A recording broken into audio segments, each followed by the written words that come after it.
Hello and welcome. I'm Megumi Ishitobi, the Director of Global Network for Osaka Innovation Hub here in Osaka, Japan. We work hand in hand with Osaka's startup ecosystem, where we are nurturing young entrepreneurs and startups to revitalize Osaka. For the past several years, we've been taking young entrepreneurs from Osaka to California and other places to experience the cutting-edge tech environment there. But as we all know, the past year has been very different than other years.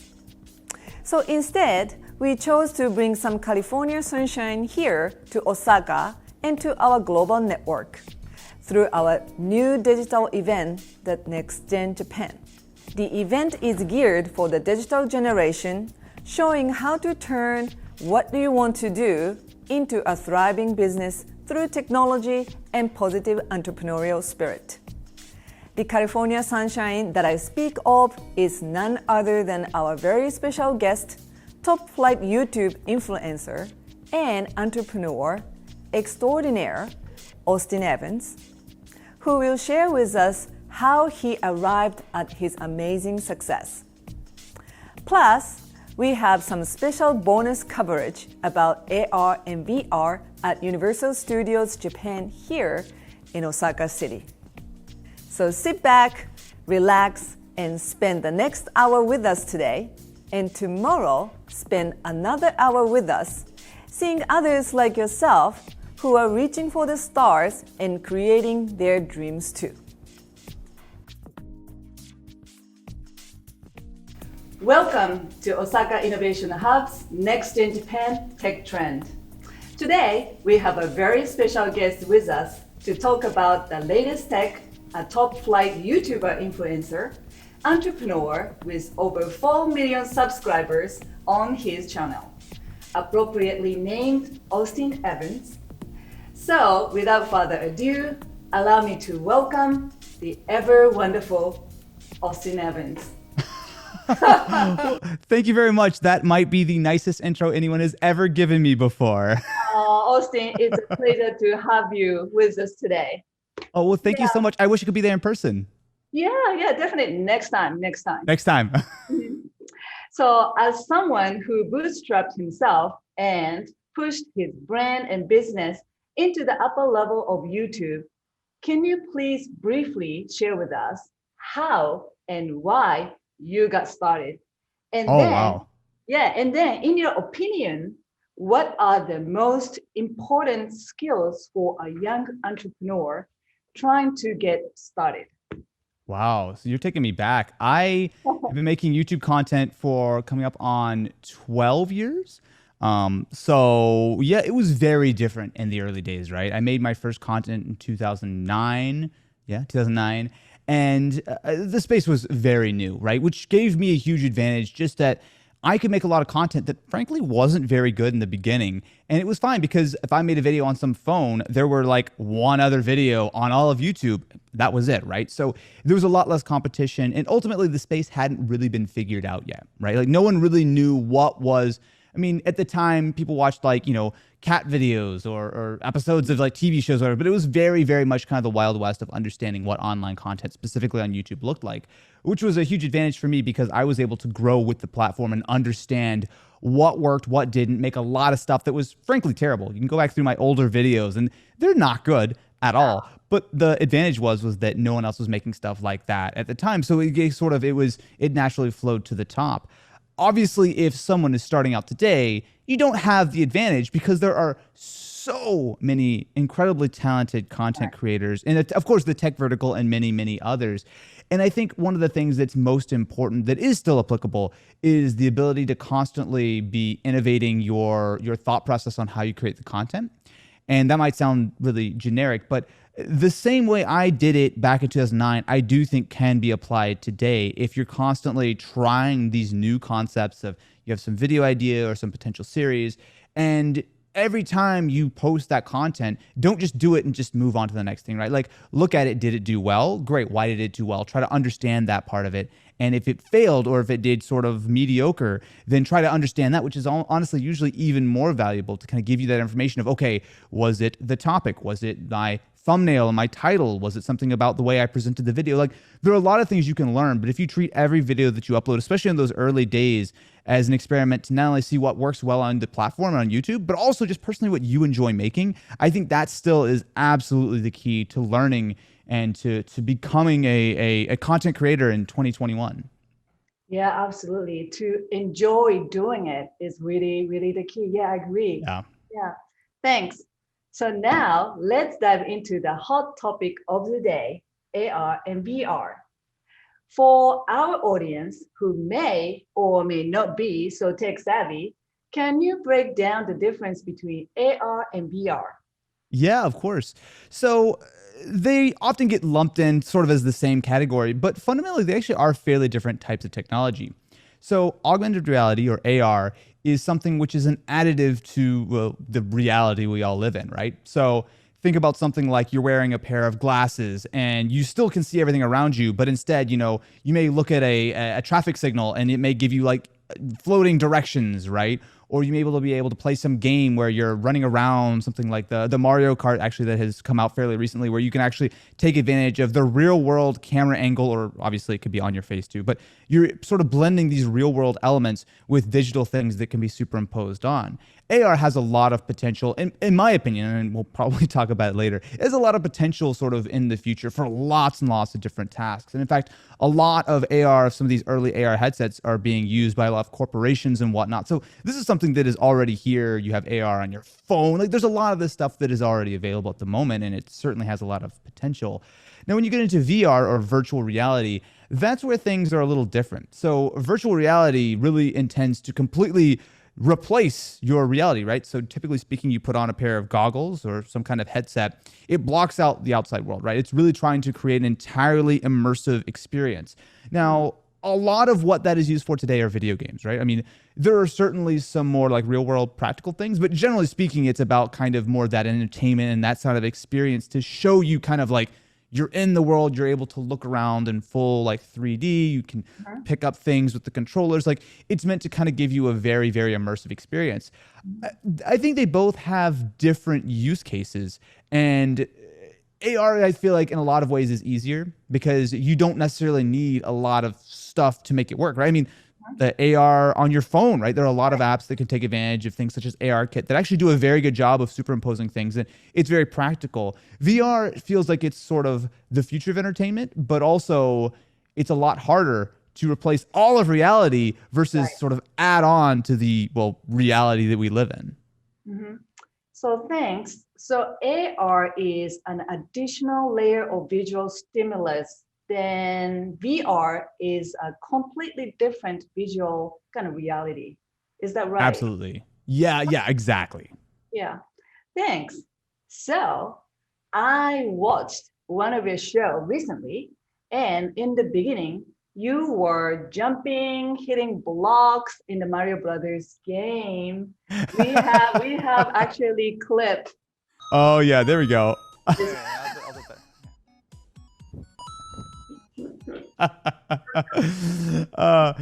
So that was from a series we do called Mystery Tech. And Mystery Tech really is all about sort of bringing the most amount of fun you can to technology, because as we all know, I mean, look, technology, there's a lot of excitement around technology, but sometimes it can get a little boring, it can get a little sort of stuffy. And so one of the things we really try to do on Mystery Tech is kind of completely throw out all the expectations, right? So the series involves me, like literally random piece of technology just sort of hit the table. I have no idea what's coming, and I kind of react and sort of get that real first impression. Oftentimes we get some very like bizarre, weird things. And that's one of the series that we kind of have the most fun with. And that was just a random intro, because when I get into that sort of to shoot Mystery Tech, I have to kind of be excited, right? Because if something hits the table, I'm like, oh, this is the thing, and it's cool. Like, you got to have that energy, right? So I just started jumping around as a gag, and I was like, hey.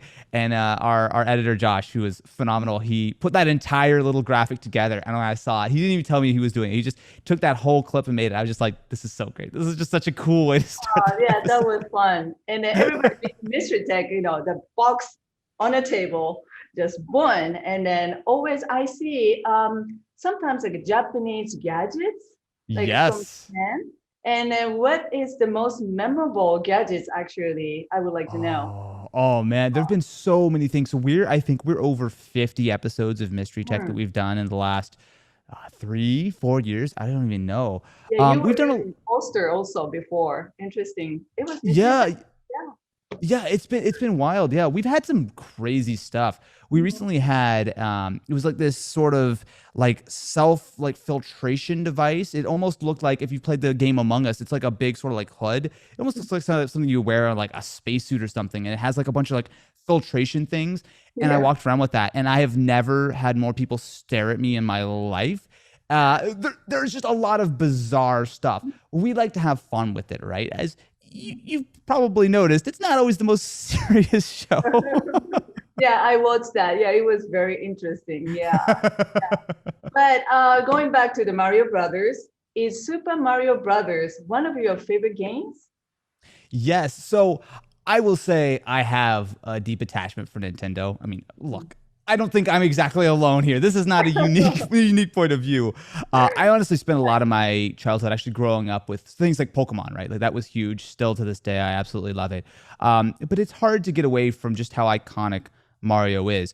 I will freely admit, I'm not very good at any Mario game ever. I can still die pretty much instantly, but it's still fun. And that's all that matters. You don't have to be good. You just have to have fun, right? It's been years. It's been there around the years since I was little. Super Mario Brothers, and they are cute, and boys and girls, they can relate to that. And then no violence or anything. Just it's a dream world. You going forward to rescue the princess. Yeah, absolutely. It's crazy. We have a couple of nephews. They're like 4 and 5 years old, and so we recently got the new Mario with the Bowser expansion. And it was funny. I was watching the 2 nephews and my wife kind of take turns passing the controller back and forth. And it really got me thinking, like, how many games first of all, have been around for as long as Mario has, but beyond that, how many games can be equally enjoyed by a 4-year-old, or I won't say her age, but an adult, a person? It's cool.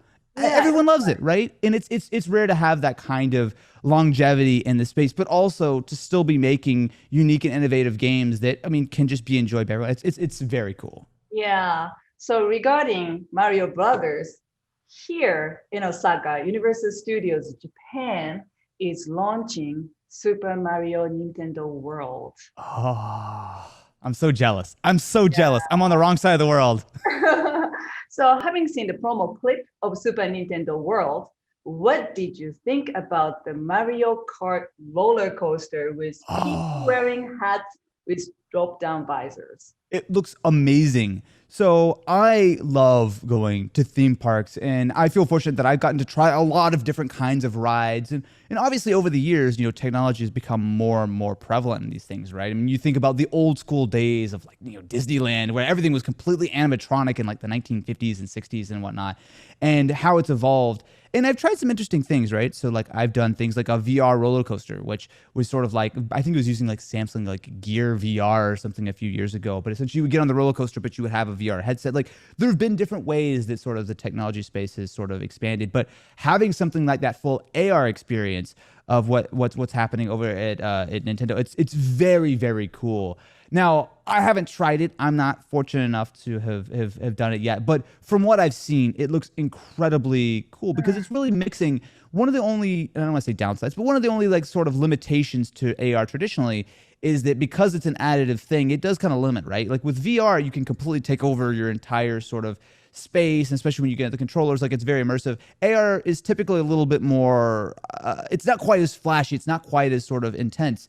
But when you pair the AR experience with the actual motion, right? You're on the ride, you're turning, you're spinning, things are coming at you, you're coming to a stop and everything. I think that, at least in theory, based on what I've seen, looks like it would do a huge amount to actually make that experience feel a lot more realistic and just a lot more fun. And I'm just really jealous that I want to go. Of course I want to go. So they next time together. Absolutely. Mm-hmm. But the drop-down visor appeared to be much lighter than, say, an Oculus or HoloLens headset. should be lighter. Yes. Children and everybody is wearing that. So yeah, but it seems like really, really much lighter. Yeah, well, that's one of the advantages of AR is that you don't actually have to have quite so much, right? Especially when you look at like the recent Oculus headsets. I mean, obviously they've done an amazing job. There's a lot of work that goes into it, but ultimately, I mean, that's a full, like you have the chipset, you have the screen, like there's all the components are built into the headset, the tracking, the cameras, and they can make it as light as they want, but that's still a lot of stuff that has to live on something which, I mean, is on your face, right? And for comfort, that's not ideal. But for something like this, the AR actual headset or the helmet they're using, they can offload a lot of the processing elsewhere. So it's really just essentially, I would assume, a screen, maybe some sensors and whatnot, but everything else can kind of be run elsewhere, which, especially considering when you're on a ride, it's not like you're using, you're not on the ride for an hour at a time or something. So I'm sure there's a lot of thought that goes into not only making sure that works well, but also that a kid can enjoy it just as much as an adult can, that there's not any of those kind of limitations. Mm-hmm. Yeah, do you feel being in the context of a theme park environment, might it be an easier AR entry point for people? Oh, that's interesting. I would certainly say so. Yeah, because right now, if you want to get into, like a VR sort of headset experience, if you're talking about buying like PlayStation VR and hooking up a bunch of stuff up to like your PlayStation or some kind of like PC-based setup, or even something like the Oculus, which is a fully standalone product, but it's still involved, right? You have to go out and spend a not insubstantial amount of money, set it up, buy the games. Like it's something that enthusiasts, I think, are getting on board with. But I think the average person would probably look at that and go, is it that good? It's not worth the money. Whereas if you can go to a theme park, obviously you're having an amazing time because you're at the place I wish I could be. But on top of that, what you have is sort of that easy sort of test case, right? There have been a couple of things. There have been a couple of places that have tried to do like this sort of theme park experience. Like there's this place called The Void, which would essentially allow you, it was actually like a sort of pre-built like maze kind of area. So they would allow you to wear, I believe it was HTC Vive headsets. It was full VR, but essentially you were actually walking through a real space, but it was mapped to the virtual world. So in the game, as you walk up to a wall, you could put your real hand out and you could touch the wall because it was all sort of mapped one-to-one. They had like heat and like all kinds of stuff that they would do. And that's a really cool thing. And I think that's one of those ways that it can show you the potential. But I think for most people, if you're about to go spend a lot of money on buying some headset or something, it's important to try it. And I think if you're at a theme park and you jump off the ride and you go, oh, that was amazing, what happened there? It's probably going to make a lot more people interested in the technology and trying to find the use cases for their own lives. Yeah, absolutely. Yeah, I agree. Yeah. In Super Nintendo World video, they talked about a home game Mario Home Court Circuit. So featuring an AR experience via Nintendo Switch. So you like Nintendo Switch. I often see Nintendo Switch in your show. So yeah. It is cool. I haven't tried it yet. Okay. I want to try it. I have not tried it yet. But the idea is incredibly cool because essentially you're buying the game, but also comes with like the sort of the RC cart, right? But what they're doing is essentially they're mixing a few things. So not only do you have the camera on board, which kind of gives you that almost like Mario Kart view of your car, but you are able to actually build the track and race around it. Now, of course, there are always going to be limitations with something like this, right?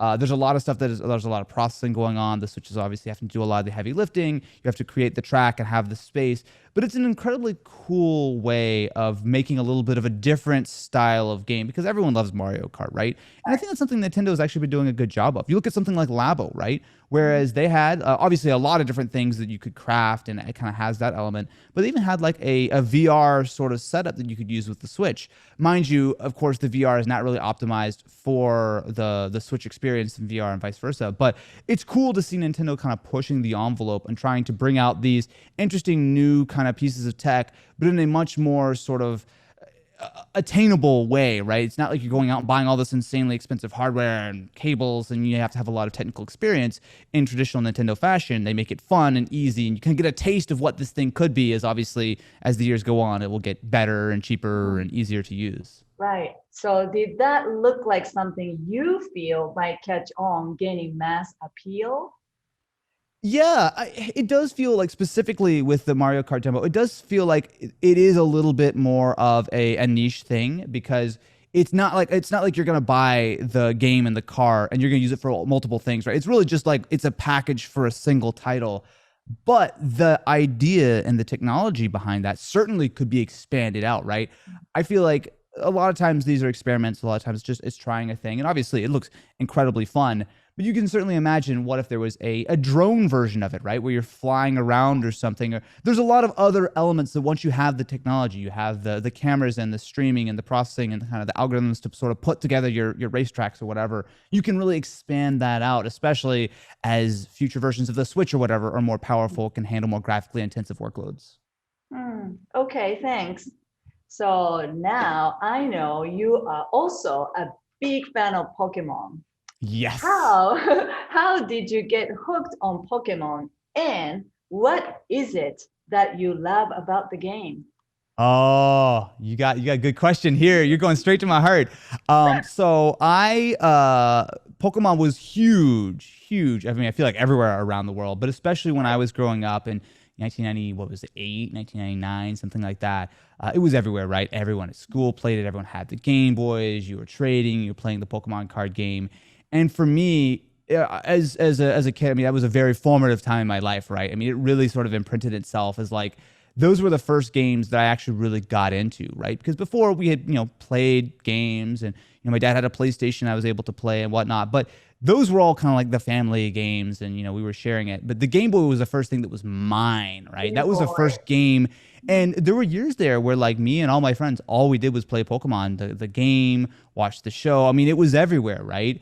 And so all of these years later, it still has an incredibly special place in my heart. I've played pretty much every game that's come out. I'm buying cards every day these days. Like I'm all about it because it's so fun. And I think it's one of those things similar to Mario in a lot of ways, that it was a formula and it was an idea that sort of was so solid and well thought out that it has stood the test of time, that obviously you can play a Pokemon game today and you could have skipped 20 years of the games in the middle, but you still get the ideas and the concepts and it still feels fun and fresh. And that's something that is pretty rare in this space. Yeah, absolutely. Yeah. So, having had a good deal of experience with AR, VR, what do you think about the current state of AR, VR headsets? Like HoloLens, Oculus, the new Panasonic AR, VR glasses, and the highly rumored forthcoming Apple headset and glasses. Yeah. Well, I mean, that's really kind of the specter that's looming over the space, right? Because we've had a lot of headsets, right? I mean, even think back to like in the mid 2010s of like Google Glass, right? I mean, that was one of those very early things that had a lot of potential, certainly had some drawbacks and some questionable decisions, but we've moved on a lot from then. But also in some ways, we actually haven't gone as far as you might think, right? Because that early Google Glass, the packaging was pretty innovative. The screen was decent, but it was sort of not fully like AR, like things are floating. It was basically a little screen that kind of just like hovered over, right? It was good for like notifications and some smaller things. Today, I think we've come a decent way, but I still think we have a long way to go. So speaking of some of those headsets, like obviously if you go to the virtual reality side, Oculus really are the leaders in the space.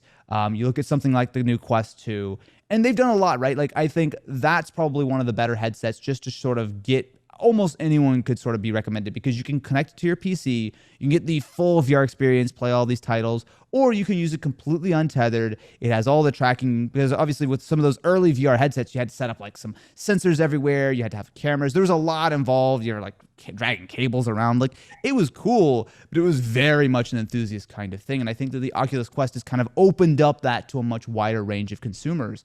Now, some of the AR headsets, it's funny because, when you speak about the Apple glasses, I mean, it's something that's been rumored for years, right? And according to the rumors, we're going to be waiting more years, right? Yeah.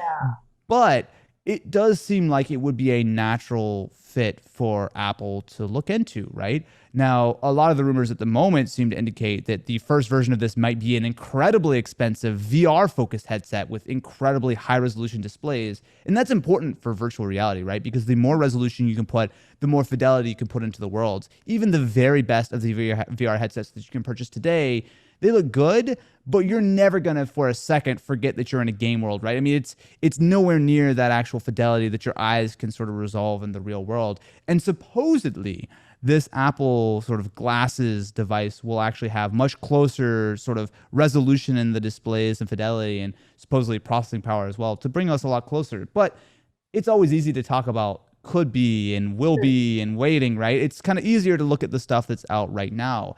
I actually would say, you know, when you're talking about this stuff, the first thing that comes to my mind is Microsoft HoloLens, right? HoloLens. This is, and I don't know how sort of well they've sold or anything like that, but HoloLens is really cool because it is an AR headset, right? So you still see the world around you. It's sort of overlaying things. But what a HoloLens does is it is fully portable, right? So everything you have, the battery processing, it's all sort of in the headpiece.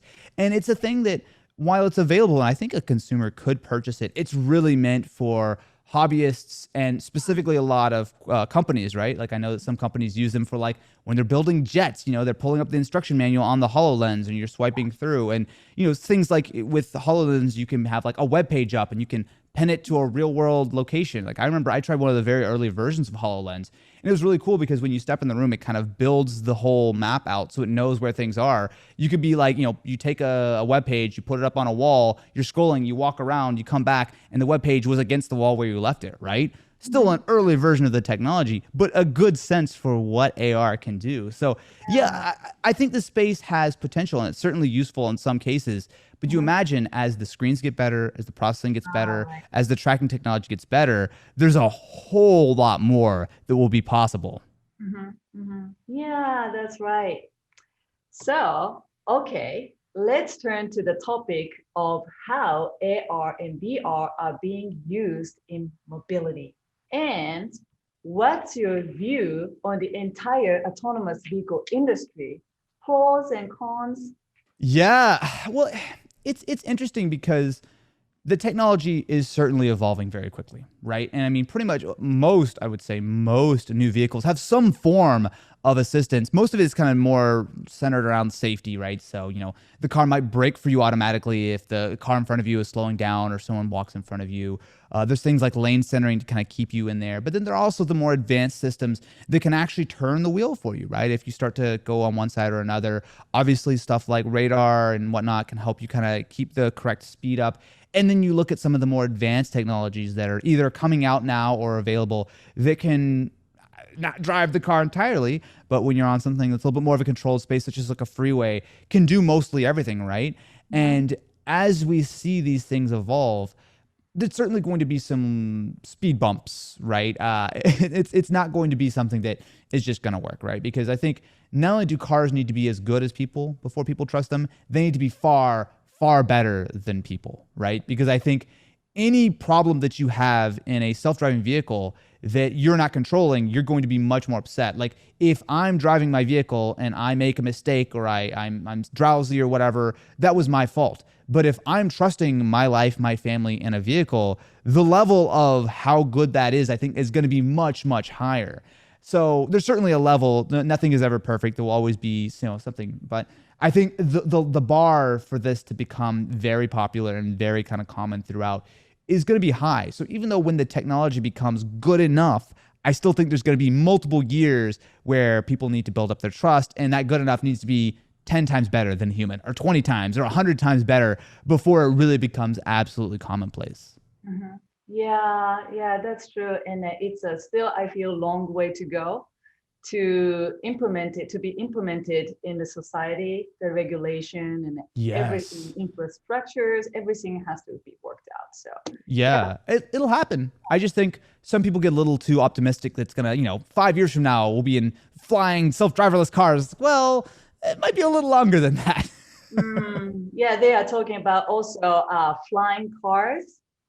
Yeah, that's really, really unbelievable. You know, that's a whole other range of issues, because at that point, then you're running into things like energy density, right? Of if you have a flying vehicle, every pound of battery or whatever fuel you take up is going to impact your range and going to impact the performance and whatnot. And there, it's almost a bigger issue of fighting the laws of physics, much less the safety implications of falling out of the sky is a little more extreme than your car running out of fuel and you just stop on the road. So that one I would say is even farther in the future. But I'm a huge fan of Back to the Future. I'm ready for my flying car. As soon as it's ready, I'll sign up. But I might be a little older at that point. The company called SkyDrive, they are working on here in Japan, flying cars. So it's really, when I saw it, really, when I watched it, really, it's dramatic. And then, people just get on the vehicle and then just EVLOT, electronic vertical takeoff and landing. Yeah. Landing? Yes. You just go up to the sky, and then you have the windshield implemented AR also, and then you can just touch the screen, and then like 5 minutes later, you are landing where you want to be. So it's really, really dramatic. Yeah. That's cool. Well, it's funny because if you sort of just put on, you pull your magic wand out and, you can just make the batteries be infinite and everything. In some ways, it's actually easier to implement something like this. I mean, it's easy to forget. A lot of planes, in fact, I would say pretty much all commercial planes for decades now have had autopilot, right? I mean, that's not something that is sort of brand new technology. I mean, that's been around for a long time, because in a lot of ways, flying is actually simpler. You're not going to really bump into anything. Right. I mean, oftentimes you're going from point A to point B. Yeah, I mean, it's certainly challenging, but when you think about the complexity of making a self-driving vehicle work on a road with people and pedestrians and Right. animals and all the, there's just so many variables, right? Or other drivers on the road who may not be paying attention. There's a lot there that you really have to solve for to make sure that a vehicle understands its environment in totality and can really understand things. Whereas it's not crazy difficult to go up, point your direction, go forward, come down. Like there's just, it's a little bit simpler, but we don't have any infinite batteries. So we might have to wait a little while on that. So we are talking about now flying a little bit. So what about the tourist and travel industry? Do you think that AR, VR can be utilized in enhancing previous experiences of traveling to different destinations or on location at those destinations themselves?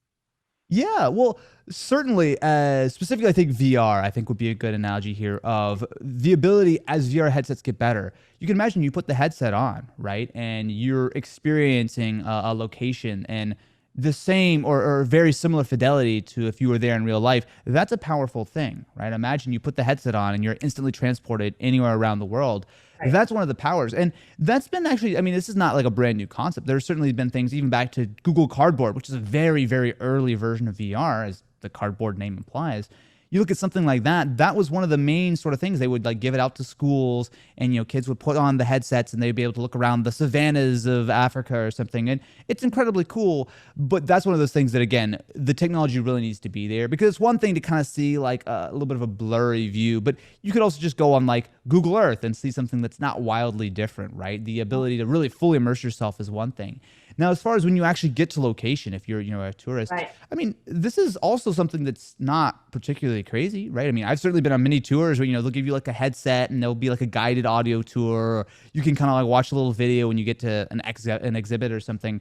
It's gonna be interesting to see how something like an AR headset would implement there, right? Imagine, you're walking through, like you're in Alcatraz, right? The famous prison near San Francisco. Imagine you're walking through and you see the jail cells, and you have the AR headset on, and all of a sudden you see like the famous prisoner who was inside, and it's like telling you the video. Like there are cool ideas that could really implement AR, but I think it's a perfect way to think about kind of one of the big differences where AR and VR can help, because it's not necessarily just, go out and buy this thing and play games or whatever, but there's actual real world value for the tourism industry, for example, of giving you either the experience at home or enhancing that experience when you are at the location.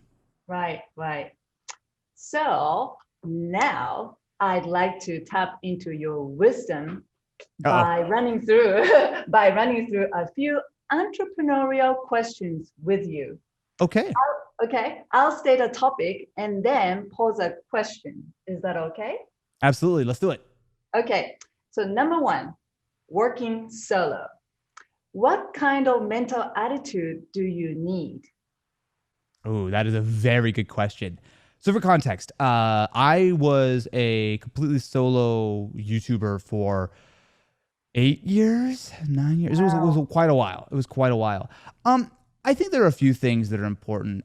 I think for me, in large part, I loved it, and I still do, right? It was something that gave me a lot of just personal fulfillment, right? Of being able to create something that I wanted to create, and not only it being able to support me as a job, but also something that other people would enjoy, right? It was like something that I felt like I was able to contribute. And that has always been something that's really motivating, right? But I think especially in this sort of day when, there's the proliferation of TikTok and YouTube, and there's so many of these different sort of platforms that someone can try to come up on. It's important to keep your head in a good place, because I think it's easy to be sort of sucked into thinking like this is the entire world, everything matters. And, when you create a piece of content and it doesn't perform well, or you're getting a lot of negativity, and it's very, very natural to want to take that to heart, right? I think it's the way that human brains are always kind of like very attenuated to negativity, right? I don't know how many, YouTubers I know who, have like millions of subscribers. They'll post a video and there'll be, 1,000 good comments, and there'll be that one bad one, and that's all they can think about. And, it's easy to like, I don't know how wildly different it is to other fields, right? Obviously there's negativity and there's sort of mental, sort of health that is always important. But I think especially as you are a YouTuber or someone who is sort of creating themselves some kind of like online persona and trying to make it on their own, it's just really worth thinking about why you're doing it.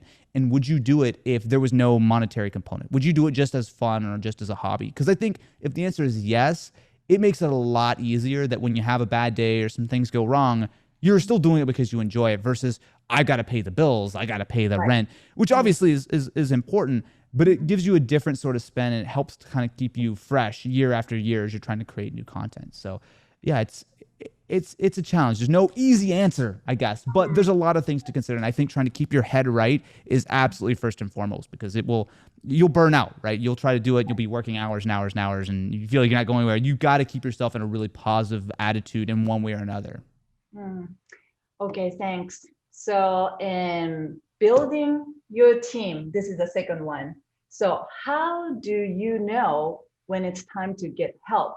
And how do you find the right people? So the way to know that you need to expand your team and start hiring is that you feel like you should have done it years ago. That's the key. When you're like, what am I doing? It always depends. The first and foremost real answer there is, do you have the budget for it, right? It's like, if you're just barely scraping by, you should certainly not consider it, right? The thing is, I think as you expand the team, you'll find like sort of natural places. So I know when a lot of YouTubers, the first person they would hire would be like an editor, right? So like you're focused on creating the content, you pass it off to an editor to help kind of cut it up. That can help sort of speed up the workflow. You can also obviously look for people on the production side or people on the analytics side, or there are a lot of different approaches. Someone just purely dedicated to like social media. I think one of the valuable things about sort of being a solo creator, at least in the beginning though, is that it teaches you a very, very wide skill set. You're not just a specialized, shooter or producer or whatever. You have to do all the jobs, right? Which means that you might not be the best at all of the jobs, but as you start to expand, as the company is growing and as your business is growing, it is helpful for you to know like, oh, well, I might not be the world's greatest in Photoshop, but I had to do it for so many years. I know that when this person is making something better than me, they can help to contribute to the team. So that would be, I guess, the way I would describe it is you feel like you should have done it years ago. You have some budget available. That's probably when. As far as finding a team, that's hard. I would say, certainly different for everyone, right? If you're a solo creator, it's probably not best to just put out like a job application. Oftentimes, you certainly can, but to start out with, oftentimes it actually is good to go with someone who you may know, a friend or a friend of a friend, or even a family member. Very, very common practice in the YouTube space. I know most people's first employees are someone that they already knew in some way. And it's good too, because it makes it easier, because if you're an entrepreneur, if you're just sort of, building out a business, you probably don't know how to deal with the actual managing of a person, of an employee. Right. That's not a natural skill set that you may or may not have, right? So I think the easier way to kind of dip your toes into it would be to try to hire someone who you are at least somewhat familiar with, versus just starting the whole process and doing interviews and all that kind of stuff. Certainly that is something you would need to do at some point, but probably not for the beginning if you can at all help it. Okay.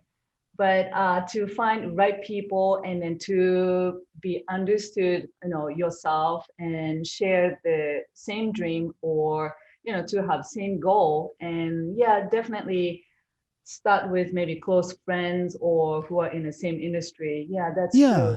Yeah, because it doesn't really matter sort of who it is in some ways. Obviously, the person matters, but almost no matter who you find, you're going to have to teach them your methods, your sort of vision, right? Because there's not a lot of people who do exactly what you do, right? And certainly when it comes to the YouTube side, there's so many different individual jobs. It's not like a traditional film industry thing where it's like, obviously, you know, there are thousands and thousands of talented, you know, people in each different space, and they're very, very specialized. But when it comes to on the YouTube side, oftentimes you can bring in someone who, if you know that they are talented and you know that, you know, you trust them and you want to kind of help build it with them, there's a lot that you can do to kind of help teach them. Like, hey, here's how I edit my video, or here's how I make my thumbnail, or here's how I do this shot. And then you can kind of grow and then obviously incorporate a new point of view and sort of make the entire package better. But yeah, I think that's the easier way to do it. It's probably the smartest way. And there's a reason why most YouTubers do it like that, and then they kind of expand the team from there. Okay, thank you. So third one is content creation. Where do the ideas come from? If only I knew. Up in your head somewhere. But YouTube, yeah, as you know, so much content. So yeah, it's like a dictionary, or yeah, you can just type in and then boom, you know, Yeah. there are so many content, and you can find that you want to know. So, but in your case, how do you, you know, where the ideas come from? Yeah, well, so for me, it's kind of twofold. First of all, I just watch a lot of YouTube content, and I try to watch a fairly diverse selection of content because there are all kinds of different things, and not even just YouTube, right? So a lot of our content over the last couple of years has actually been inspired by like reality television, because while certainly the subject matter isn't the same, you look at that way that industry has developed, and the way they tell stories specifically is incredibly fascinating to me, right? And the amount of work that it takes to, you know, take some random person who is, you know, competing for a challenge or whatever the case is, and weave that into a narrative that is not only compelling as a audience member, but also something that's easy to understand, right?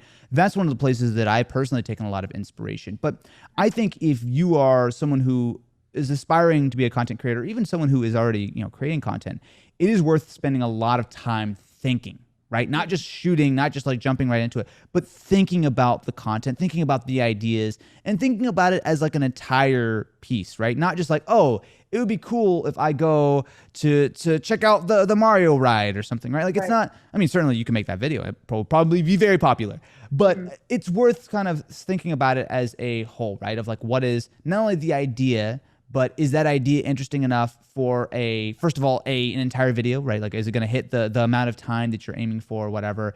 Is it also something which is going to be broadly appealing to your audience, which is something that as you're a content creator, you're going to find very quickly. You'll build an audience and they're going to be interested in some things and not interested at all in others. And learning that and sort of internalizing that is important. And then thinking about the ideas in terms of like, okay, cool, this is something I think the audience is going to love. And I think it's something very cool, but how do I advertise this, right? How do I get it in a thumbnail? How do I get it in a title? How do I sell it to someone that, hey, click on this, right? Because if people don't click on the video, YouTube won't surface it and it just kind of doesn't perform, right? So there's a lot that goes in there. I would highly recommend, if anyone is sort of in this kind of field, spend time every week, every few days, every day, right? Block some time out and just be creative. Just think about it, whether it's on your commute, whether it's sort of just putting some headphones in, listening to some music and just kind of thinking about things, but just try to be always open to ideas or open to being inspired. If someone makes a piece of content, go, oh, I love that. I want to, you know, do that, or I want to do something that's inspired by that or whatever. I mean, obviously all of this is kind of just built on stuff that other people have made. So just kind of be open and just spend the time to think about it. Don't just make stuff. That's easy. I'm just going to make it. I'm just going to make it. But a lot of times it's worth thinking about it and kind of spending that time wisely on really strategizing what will make a really good piece of content for your audience. Okay.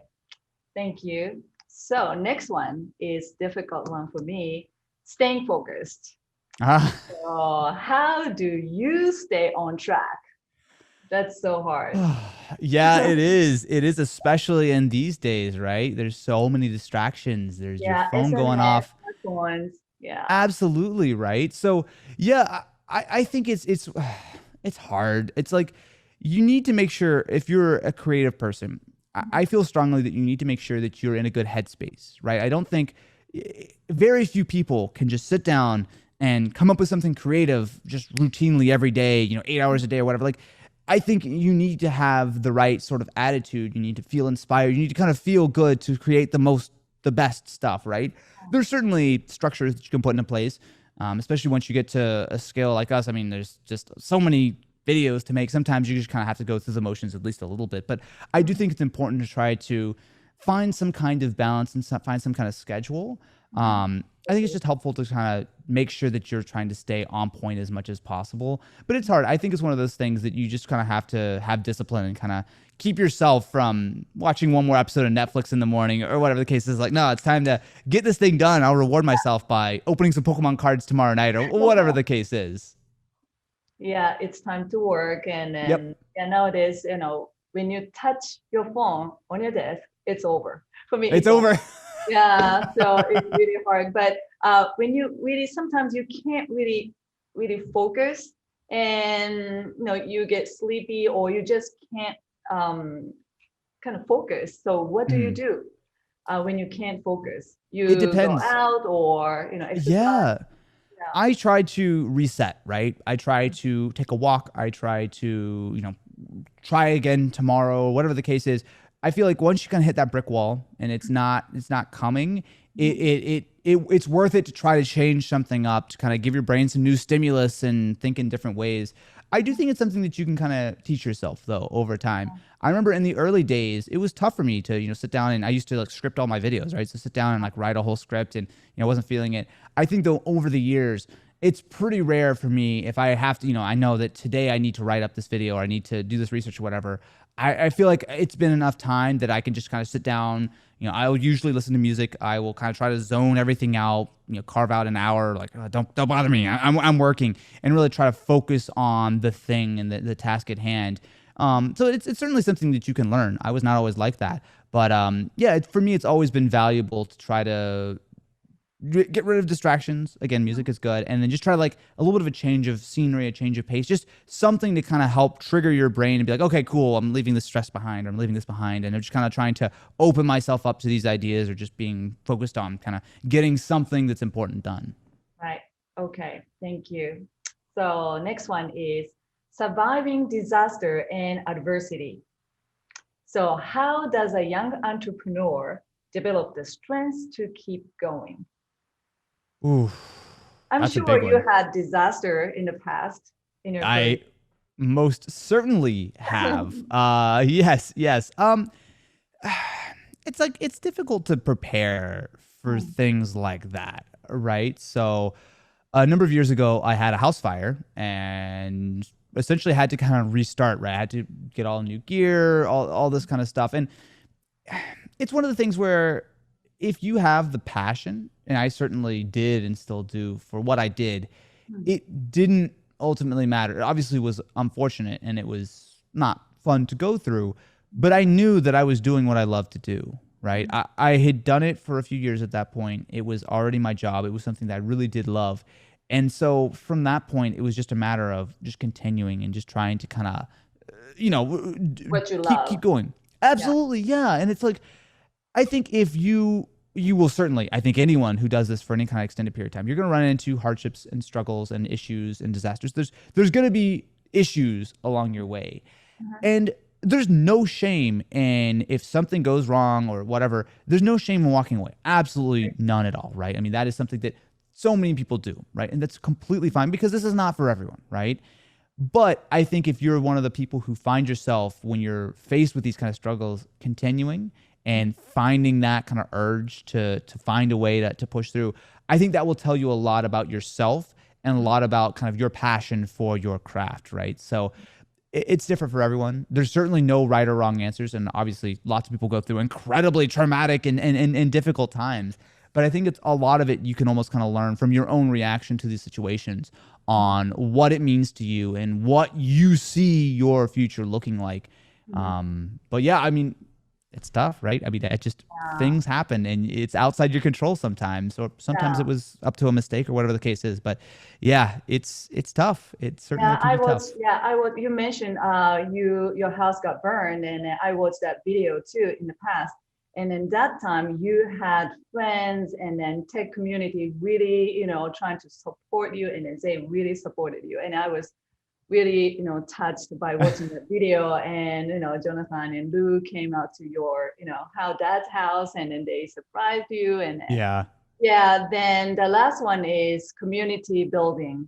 Mm-hmm. So this tech community. So can you share any tips? Tech community is really generous, seems to be really honest, and everybody supports each other. And in Japan here, Osaka Innovation Hub, also we have a big startup community, but they are always trying to help each other. Even though they are competitive, they are trying to advise you, and then they are trying to help you, and then give the information, useful information. And yeah, really, this community building is very, very important. So can you share any tips, from you? Yeah. Well, exactly like you said, the YouTube tech community is super generous, right? And I am very happy to say that I am friends with the vast majority of the tech people that I have met over the years, right? I think it's a similar kind of thing to what you see in Osaka, is that generally speaking, in a field like this, so was it like a rising tide lifts all boats, right? I mean, it's something that, while yes, I know that if I make this video and no one else does, I'm going to get a few more views, but ultimately we all prosper as we all come up together, as we get, that person who's never watched a tech video to start subscribing to one person, and they watch 2 and 3 and 4, right? So I think it's about kind of having that right attitude.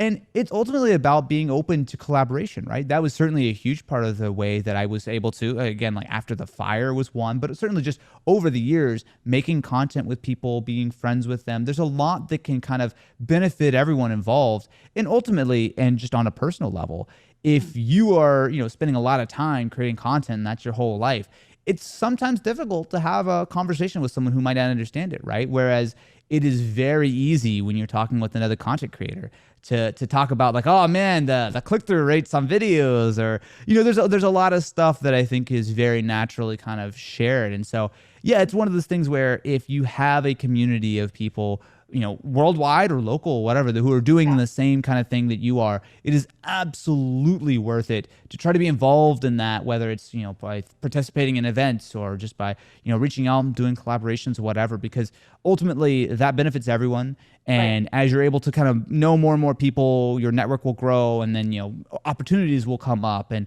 you'll need help in videos. Like, all these kind of things are really, really helpful. So yeah, I'm certainly a huge fan of, if you have the opportunity to collaborate and to spend time, not only on a personal level, but also on a professional level with people who are in your same space, 100% do it. Absolutely. Mm-hmm. Thank you so much. All right. So you've given everyone a lot to think about. Thank you so much. And of course.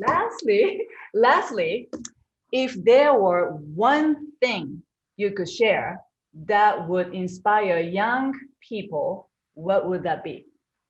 I talked at the beginning about the idea that I had a huge advantage when I first started. And that was absolutely true. I still really do believe that starting at the time I started was a huge help. That being said, though, I think it is equally as good, in fact, maybe even better, to start today. I know that sometimes people kind of get caught up on the idea of, someone with millions of subscribers, like, it seems like such an unattainable goal.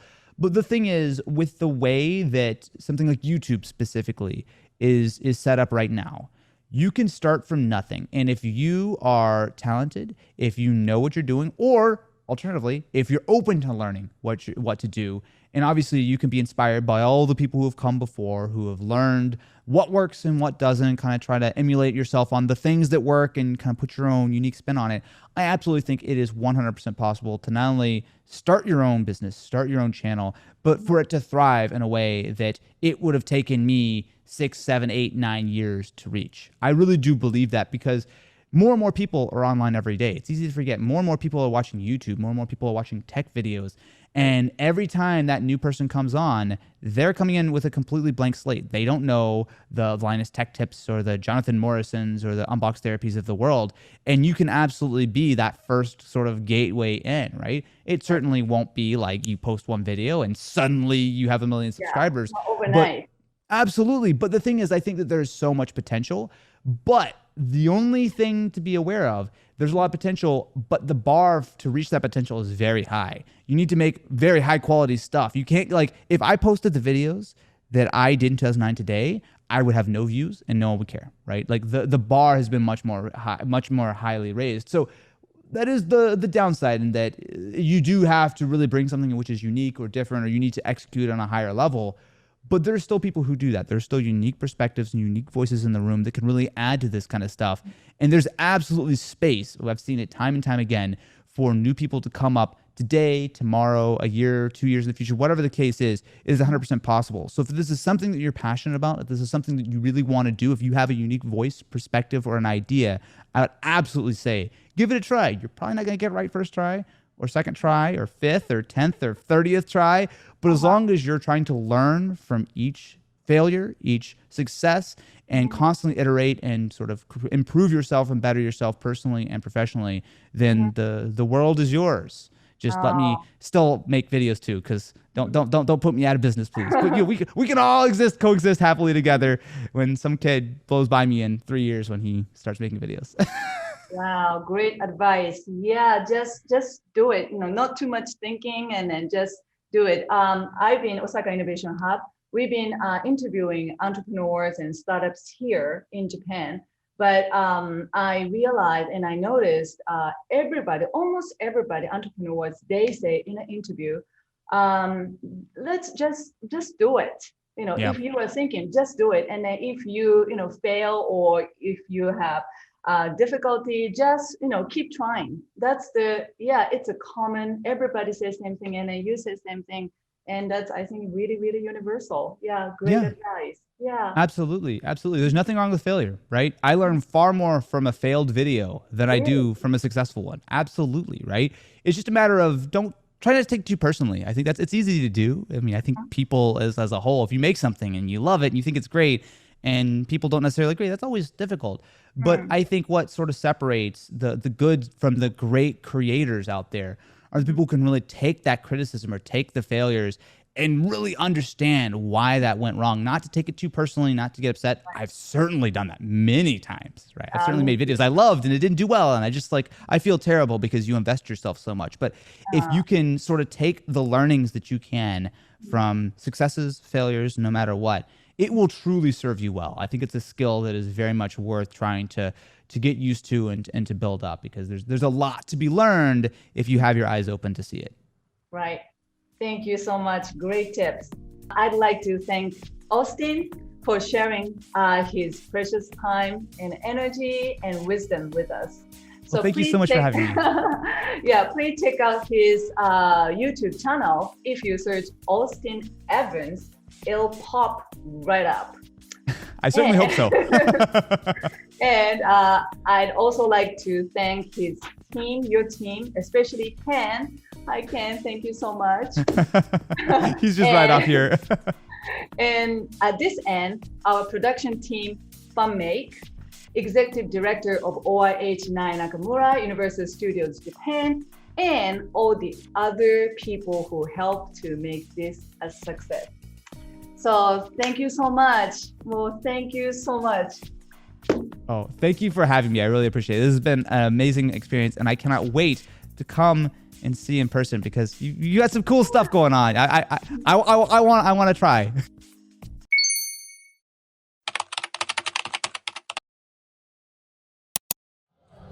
Look, it's a life-size warp tunnel. ゲームの中では土管の中は描かれていませんが、こんな風になっているんですね。 We're warping! Wow, we're at the end of the warp tunnel, but where are we?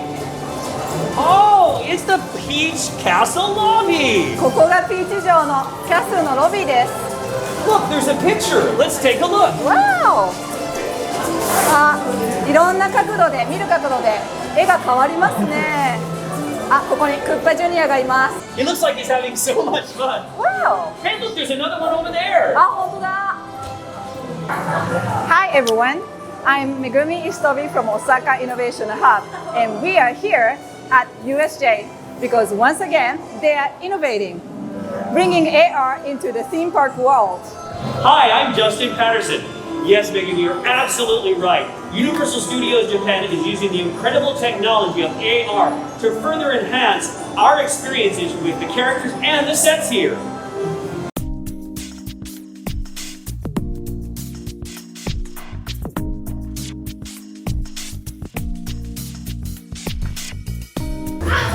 にハテナブロックがあります。このパワーアップバンドをして叩くと、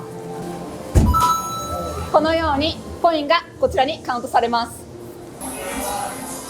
Wow, it really does look like a maze. Amazing. Oh, hey, look, there's something over here. Hey, maybe if I put this on here, something will happen. Whoa, 8-bit Bowser! こちらが隠しアイテムですね。あ、ボム兵が出てきました。ほら！爆発しましたね。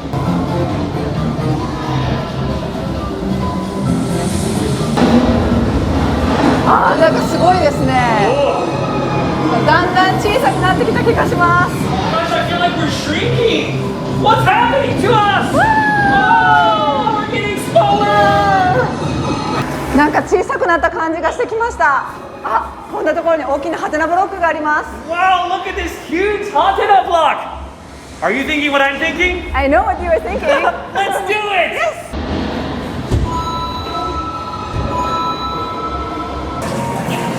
We're finally out. Our bodies are back to normal size. あー、やっと外に出てこれましたね。体も元のサイズに戻りました。Yeah. I should have 3 keys. So do like this. And if you get 3 keys, that means you can meet Bowser Jr. in a final battle. ここがクッパジュニアのファイナルバトルです。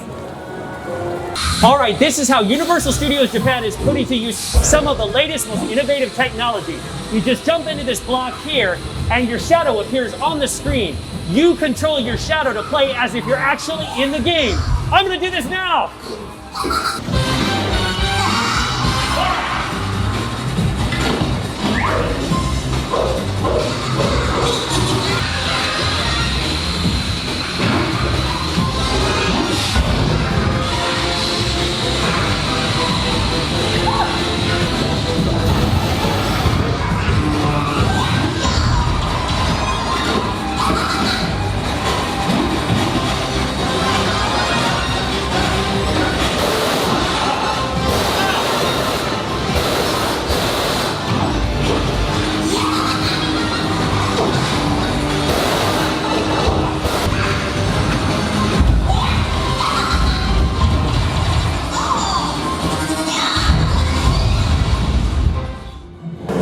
本当にマリオになったようなゲームの体験ができました。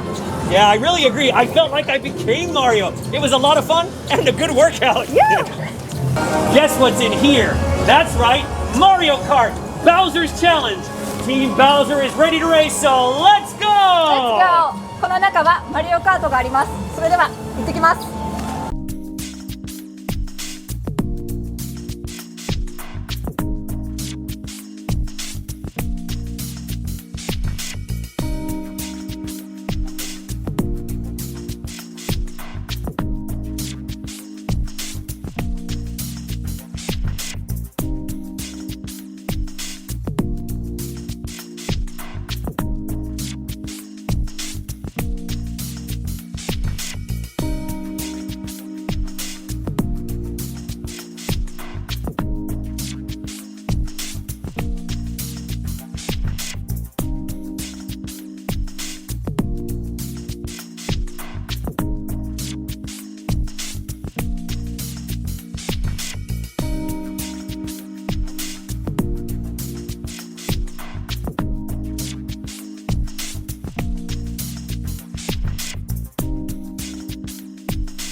マリオカートを体験してきました。本当に AR テクノロジーやプロジェクションマッピングで本当にマリオの世界に入り込んだみたいでした。Mario Kart was just bonkers! This AR really takes it to the next level. It was like racing on steroids. With the AR, there's something going on in front of you, to the side of you, beneath you, above you. You have just got to try it. You have to try it! 今日は遊びの本能が解き放たれて超絶スッキリな体験ができました。